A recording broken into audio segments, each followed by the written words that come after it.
Bonjour, la surprise du jour. Euh, Trump, numéro un dans la liste des hommes à abattre par l'Iran. Les Iraniens crient vengeance. Ça, c'est une vérité. Tout le monde l'a signalé. Même les journalistes, même eux-mêmes le disent. On le voit dans les images. Les drapeaux rouges, signes de vengeance. Mais de là à brandir une liste avec Trump en tête, il fallait l'intervention du Mossad israélien, qui a fait son rapport au gouvernement américain que Trump est le numéro un sur la liste, Netanyahu est le numéro 2. Et voilà, Trump panique, il change d'avion, il prend un ancien avion pour aller à Londres, prendre son avion pour rentrer aux États-Unis. Et il dit publiquement, si l'Iran réussit à m'éliminer, il y a 1000 missiles prêts à détruire l'Iran. Et j'ai donné l'ordre, même si après ma mort, ce sera fait comme ça. Donc, Trump panique, il a peur, le Mossad lui fait peur. Maintenant, s'il y a un attentat quelconque par le Mossad, comme avec Kennedy, on va l'imputer à l'Iran. Voilà le tour de jouer encore par Netanyahou. Netanyahou est un diablotin. Et il va encore sortir des ruses et des ruses jusqu'aux élections où peut-être on sera débarrassé de lui. En tout cas, c'est ce que espère tout le monde. D'ailleurs, même Gideon Levy, le grand chroniqueur, a écrit que si Netanyahou est éliminé du jeu politique, le monde va respirer. Tout le monde, amis comme ennemis, européens comme occidentaux comme orientaux, tout le monde va respirer. Mais pour autant, ce n'est pas la fin du jeu. Parce que c'est la politique israélienne. C'est des institutions israéliennes. Seulement, Netanyahou le crie fort avec à ses côtés Smotrich et Ben Gvir qui mettent l'huile sur le feu parce qu'ils ont besoin de cela pour leur électorat. Mais rien ne changera. On aura seulement de nouveaux personnages plus diplomatiques avec un langage plus mielleux et qui continueront la même politique du grand Israël. Il n'y aura pas d'État palestinien. À Ramallah, ils peuvent être contents si Netanyahou part, ils pensent qu'ils vont reprendre les négociations, mais ce sera encore un nouveau jeu.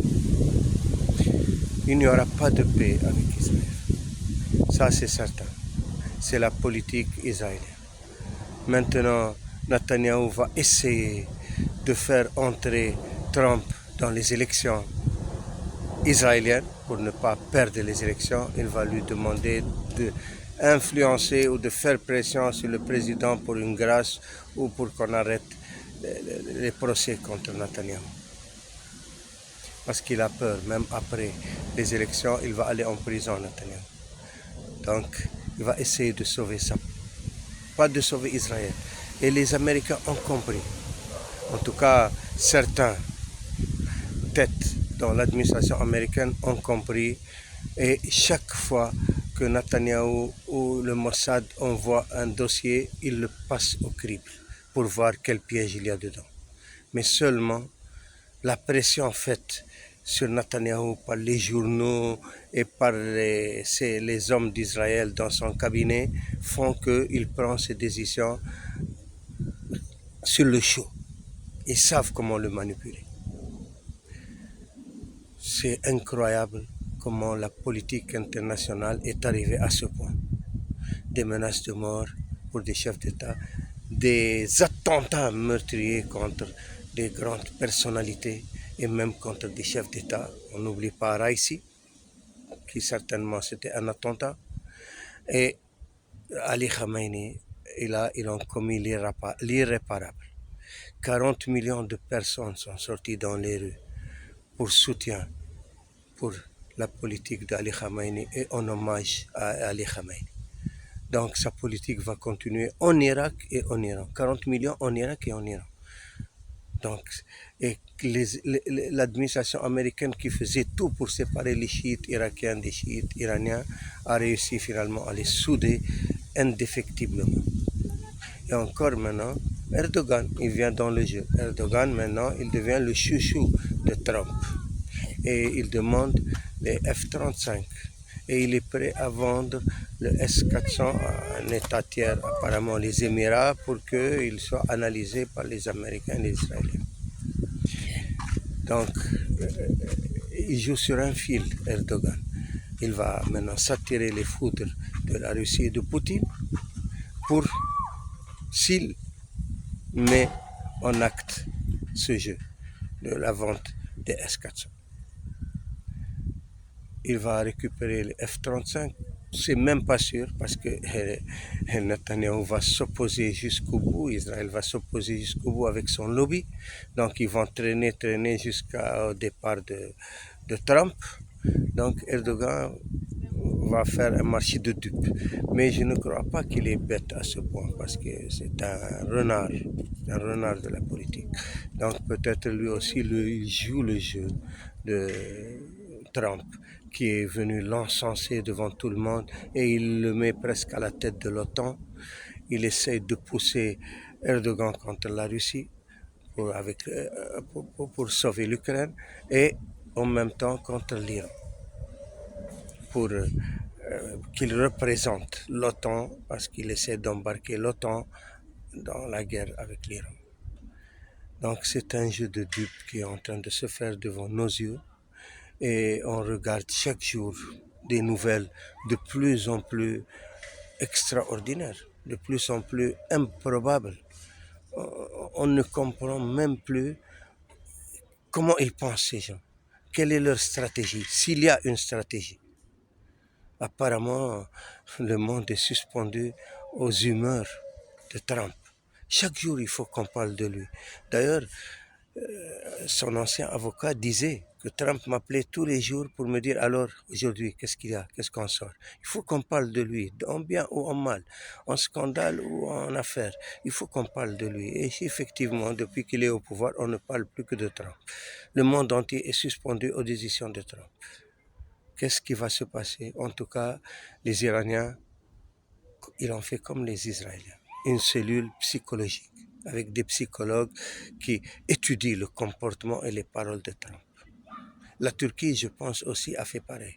C'est pour ça que Erdogan joue le jeu de Trump. Je crois que tout le monde maintenant a besoin des psychologues et des psychanalystes pour déterminer dans quelle direction il veut aller Trump, quelle est son humeur et comment l'accompagner et ne pas entrer en choc frontal avec lui. D'ailleurs, les premiers chefs d'État qui venaient voir Trump, on leur disait au protocole, il faut lui parler du Nobel de la paix, du prix Nobel de la paix, le féliciter, l'encenser pour qu'il vous écoute. Et tout le monde faisait ça. Et il faisait asseoir les chefs d'État comme des élèves devant lui. Maintenant, ça a changé. La guerre d'Iran a tout changé.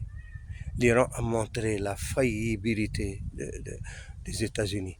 Les États-Unis, qui se croyaient invincibles, ont été terrassés sur le terrain.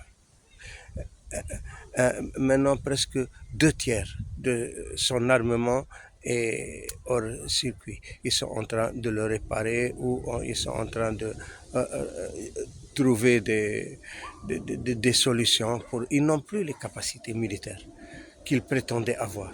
Et s'ils continuent encore en guerre avec l'Iran, ils vont finir le reste. Et ils seront démunis devant la Chine. La Chine va prendre Taïwan comme un fruit mûr, alors que toute la politique américaine et tous les politiciens américains sont d'accord sur un seul sujet, c'est la Chine. Pour eux, c'est la Chine qui risque de leur prendre la première place dans l'économie mondiale et dans l'influence du monde. Donc c'est la Chine. Et maintenant, quand il a frappé un pont qui relie l'Iran et le Turkménistan, et après le Kazakhstan, la Russie et la Chine, il pense avoir vraiment fait un coup d'arrêt à la route de la soie, aux vivres et à tout ce qui vient de armement qui vient de Chine ou de Russie ou du pétrole qui passe. Mais il va être réparé en une semaine ou deux, comme il a réparé le chemin de fer de Téhéran Machhad en 48 heures. Donc ce n'est plus de la stratégie, c'est des humeurs, des coups médiatiques. Donc les États-Unis se battent sur le côté médiatique. Israël fait pareil, ils cachent leurs pertes et là ça commence à sortir. L'un des plus grands chefs militaires israéliens qui était l'adjoint du, du ministre de la Défense israélien vient de dire publiquement que Netanyahou cache les pertes pour le public et il est en train de faire sa politique, pas la politique d'Israël. Et il est en train de conduire Israël à sa perte. Et Israël est en train de saigner. Et si ça ne s'arrête pas, Israël va périr en quelques années. Et elle est en déliquescence totale à l'intérieur et ils veulent faire passer des lois encore en faveur des Haradim, des étudiants de la Torah qui auront les mêmes avantages ou mieux encore que les soldats qui se battent sur les fronts, alors que des soldats qui sont malades psychologiquement ou qui sont des blessés de guerre n'arrivent pas à recouvrir des pensions adéquates pour vivre. Donc là, c'est un scandale énorme qui se passe en Israël sur ce plan et sur beaucoup d'autres. Donc, elle est en train de se détruire de l'intérieur d'Israël. Comme aux États-Unis aussi, avec l'inflation, avec le chômage, avec ces guerres qui n'arrêtent pas et qui ne concernent en rien les États-Unis, qui est une guerre d'Israël dans laquelle a été embarqué Trump par des faux, des faux documents et des faux rapports fournis par le Mossad. Et d'ailleurs, tout le monde en a parlé, tout le monde en parle toujours. Ils ont trompé les États-Unis. Que la population sera contente de se débarrasser de Ali Khamenei et des chefs de l'État, les premiers rangs, deuxième rang, et ce qu'ils ont réussi à faire, mais tout le monde a vu qu'au contraire, ça a soudé toute la population, même ceux qui étaient des libéraux, qui étaient pour le dialogue avec l'Occident, se sont rangés derrière le gouvernement. Et maintenant, c'est les gardiens de la révolution qui mènent le jeu. Et là, ils demandent vengeance. Donc, si les États-Unis vont encore aller en guerre, c'est à leur risque et péril. Et si ça peut embraser toute la sous-région et créer une crise mondiale. Donc voilà où en sont les choses. Espérons qu'il y aura un sursaut de conscience, un réveil. Et en tout cas, les populations doivent vraiment se réveiller et voir qu'est-ce qu'ils ont mis à leur tête comme gouvernants et où ils veulent les amener. En Occident, la guerre de l'Ukraine qui ne concerne en rien l'Europe et l'OTAN. L'Ukraine n'est ni dans l'Europe ni dans l'OTAN. Et voilà, maintenant l'Europe est en train de saigner, son économie est terrassée et ils continuent la guerre. Et ils veulent même monter encore d'un cran et ils parlent même du nucléaire. Mais c'est de la folie, c'est de la folie. Alors que le gouvernement ukrainien corrompu de haut en bas, avec leur population qui se plaint de la guerre qu'on amène les gens de force dans les fronts pour se battre. Contre qui? Contre leurs cousins slaves. Voilà où en sont les choses. À qui profitent ces guerres? À qui profitent ces crimes? Pourquoi tout cela? Il faut se demander au moins des questions sensées. À qui profitent toutes ces guerres? Et là, on a la solution du problème. À bientôt.